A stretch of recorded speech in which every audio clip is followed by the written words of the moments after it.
Ikaw ba'y nakakaranas ng mga sintomas ng allergy? Meron ka bang sipon at makating lalamunan? Nakakaranas ka ba ng pangangati ng balat, pag-ubo at hirap sa paghinga? O di kaya'y pananakit ng sikmura, pagkahilo at pamamaga ng baba, dila, mukha at lalamunan? Siyang tunay, nakakaranas ka nga ng allergy. Ang mga sintomas na ito ay kayang magamot ng over-the-counter na gamot na cetirizine. Tama, mabibili ang cetirizine kahit walang reseta. Ang cetirizine ay kilala sa brand name na Alnex, Verlex, at Benadryl 1. Sa pambata naman, ito ay kilala sa Allerkid at Alnex. Maaari ding makabili ng mas murang cetirizine kung bibili ka ng generics. Yeah! Yeah! Yeah! Ang tamang pag-inom ng cetirizine ay para sa isang adult at sa mga batang 12 years old pataas, uminom ng isang tablet ng cetirizine any time of the day. Pwede itong inumin pagkatapos kumain o kahit walang laman ng tiyan. Ang epekto ng cetirizine ay nagsisimula ng 20 minutes pagkatapos inumin ang gamot at tumatagal ng 24 na oras o isang araw.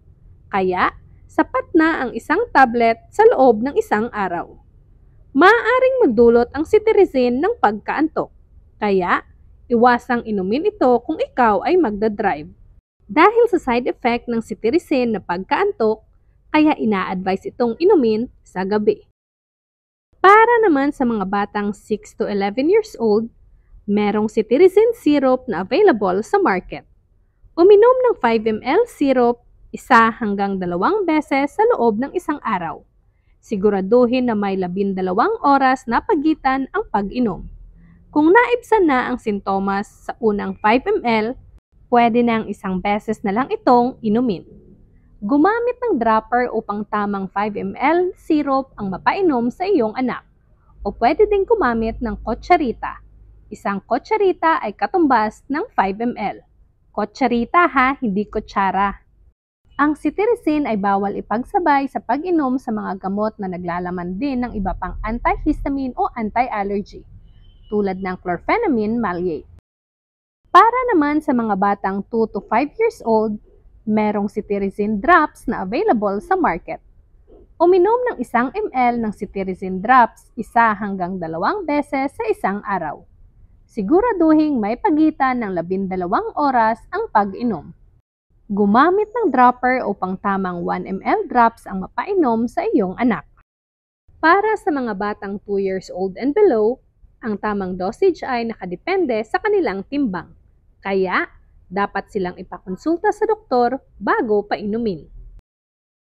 Pwedeng uminom ng cetirizine ng tuloy-tuloy hanggang 1 linggo. Kung tuluyan nang nawala ang sintomas, maaari nang itigil ang pag-inom. Ngunit, kung pagkatapos ng 1 linggo ay hindi pa din nawala ang sintomas ng allergy, ay maanong magpakonsulta na agad sa doktor. Mahalagang paalala!